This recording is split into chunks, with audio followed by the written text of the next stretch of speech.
Bugun sizlar bilan deyarli hammaga birdek yoqadigan, go'zalligi bilan ko'zni quvnatadigan Simmental zot haqida gaplashamiz.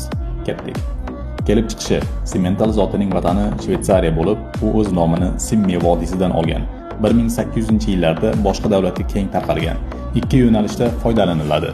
Simmental bu go'sht yo'nalishidagi zotdir. Bu zotdan bir vaqtning o'zida ham yuqori sifatli go'sht, ham ko'p sut olish mumkin.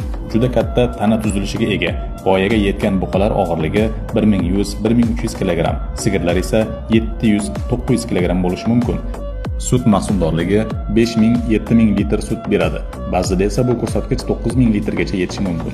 Simmental qoramollari tabiatan xotirjam, itoatkor bo'ladi. Bu esa ularni parvarish qilishni osonlashtiradi. Ular turli iqlim sharoitlariga tez moslashadi. Shu sababli dunyoning ko'plab hududlarida boqiladi. Yevropa, Rossiya, O'zbekiston, AQSh va boshqalar. Buqachalar tez vazn yig'adi. Kunlik o'sish sur'ati 1-1,3 kg-gacha bo'lishi mumkin. Simmental go'shti yumshoq va kam yog'li bo'lib, parhezbop hisoblanadi. Bu zot O'zbekistonda ham sevib boqiladi. Buzoqlari eng xaridorgir buzoqlardan hisoblanadi.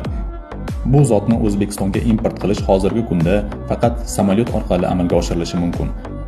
Kamchiliklari bo'yicha esa izohlarda o'rtoqlashamiz. Videoni barcha do'stlaringizga yuborib qo'ying.